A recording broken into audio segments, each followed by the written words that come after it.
अभी ये अनुज हमको उधर से गेस्ट हाउस से लेके आ रहे तो दो लड़कियां वहां बैठी हुई मेरे को देख के कहने लगी, उनके पास एक लड़का बैठा, वो लड़का मेरे से बोले चश्मा लगाता है तो उल्लू नजर आता है।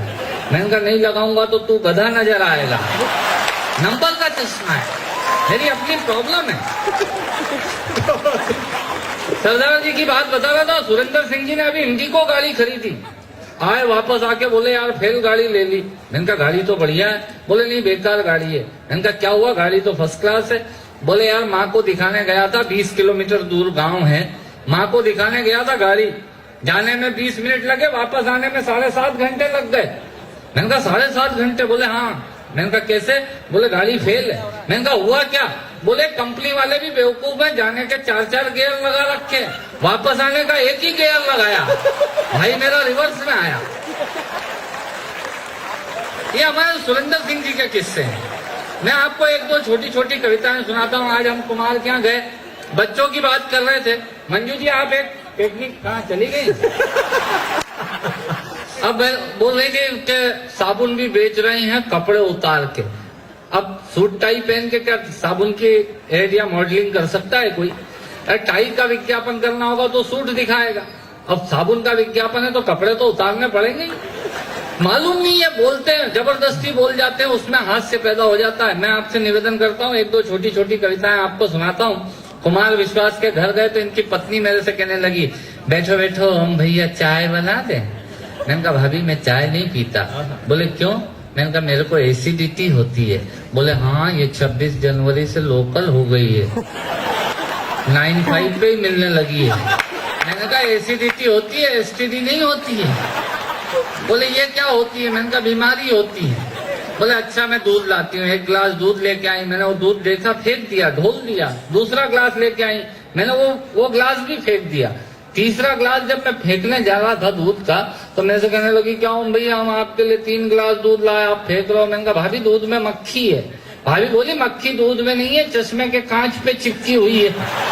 हमारे साथ प्रॉब्लम है साहब, अपना चेचिस भी अलग टाइप का है। मैं आपको एक हास्य की कविता सुनाता हूँ, सुनिएगा, मजे की कविता। एक कौम पाई जाती है साहब, उस कौम को, उस जाति को बोलते हैं रायचंद, राय बहादुर, राय सिंह। ये वो लोग होते हैं जो अनवांटेड सजेशन देते हैं जबरदस्ती। आप कोई भी काम करिए ये आपको राय देने आएंगे। ये खुद के स्कूटर का, मोटरसाइकिल का पेट्रोल जला के आएंगे। इनको कहते हैं रायचंद। इनका एक ही काम होता है राय दो। ये बड़े में भी पाए जाते हैं, छोटे में भी पाए जाते हैं, महिलाओं में भी होते हैं, पुरुषों में भी होते हैं। इनका एक ही काम बस राय दो।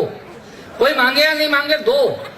मेरे एक दोस्त की दादी खत्म हो गई, हम उसको उठाने की तैयारी कर रहे, इतने में ही मेरे कंधे पे किसी ने हाथ रखा।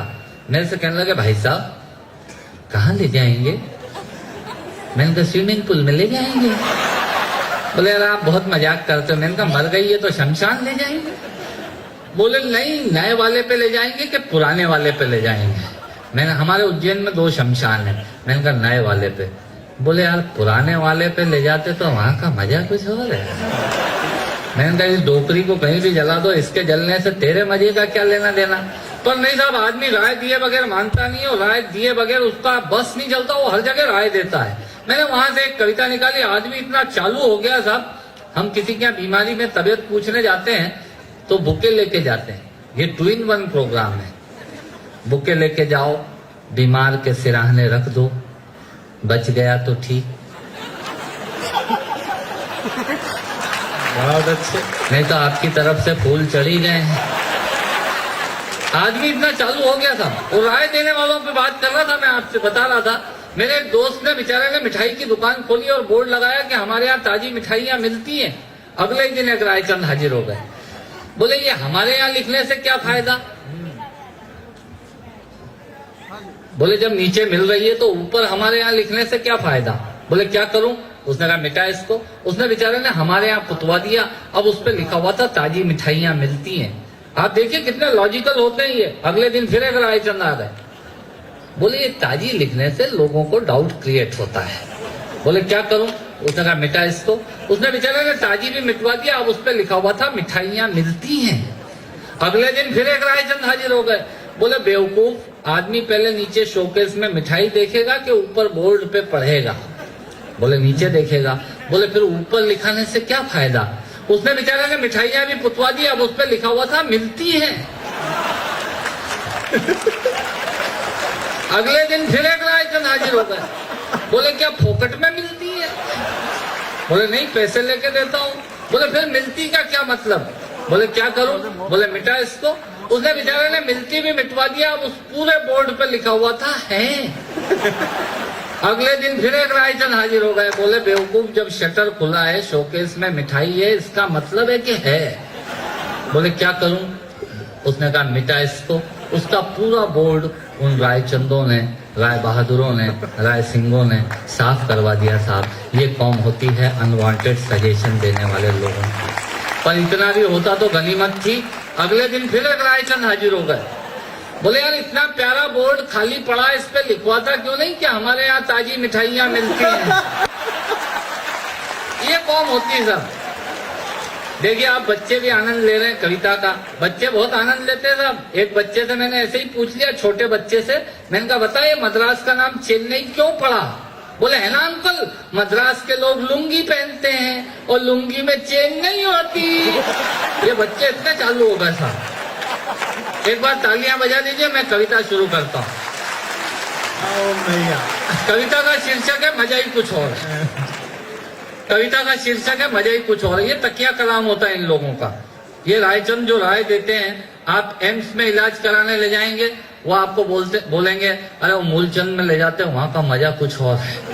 ये होता है रायचंद। आप कोई काम करिए, ये तुरंत हाजिर होंगे। इनका एक ही काम, राय दो। ये खुद किराए के मकान में रहते हैं, पर आपके बनने वाले 25 लाख के द्वारका वाले मकान में राय देने आएंगे कि वास्तु के हिसाब से किचन कहाँ होना चाहिए। इनका काम एक ही है, राय दो। मैंने वहां से कविता निकाली, कविता आनंद के लिए। जब मैं कहूँ मजा ही कुछ और है, आप ताली बजा दीजिएगा। कीन ऑब्जर्वेशन है सोसाइटी का, आपको आनंद आएगा। मैं कहाँ कहाँ पहुंचने की कोशिश कर रहा हूँ, आप देखिएगा। कविता का शीर्षक है मजा ही कुछ और है।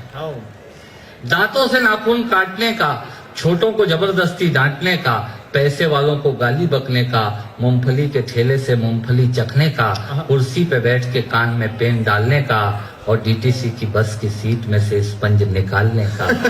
मजा ही कुछ और है। दांतों से नाखून काटने का, छोटों को जबरदस्ती डांटने का, पैसे वालों को गाली बकने का, मूंगफली के ठेले से मूंगफली चखने का, कुर्सी पे बैठ के कान में पेन डालने का और डीटीसी की बस की सीट में से स्पंज निकालने का। मजा ही कुछ और है।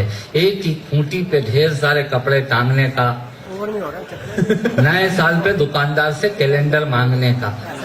भले जगह नहीं हो पर आदमी पूछता जरूर है, क्या सेठ इस बार कैलेंडर वैलेंडर नहीं आए क्या? एक ही खूंटी पे ढेर सारे कपड़े टांगने का, नए साल पे दुकानदार से कैलेंडर मांगने का, चलती रेल में चढ़ने का, दूसरों की चिट्ठियां पढ़ने का, मांगे हुए स्कूटर मोटर बाइक का, मांगे हुए स्कूटर को तेज भगाने का और खुद को नींद नहीं आने पे पत्नी को जबरदस्ती जगाने का। मजा ही कुछ और है। मजा ही कुछ और है। चोरी से फल फूल तोड़ने का, खराब ट्यूबलाइट और मटकों को फोड़ने का, पड़ोसन को घूर घूर के देखने का। हमारे भैया को इतना आनंद आ रहा है जैसे इनका चरित्र चित्रण हो रहा है। बहुत अच्छे। चोरी से फल फूल तोड़ने का, खराब ट्यूबलाइट और मटकों को फोड़ने का, पड़ोसन को घूर घूर के देखने का, अपना कचरा दूसरे के सामने फेंकने का, बाथरूम में बेसुरा गाने का और थूक से टिकट चिपकाने का। मजा ही कुछ और है।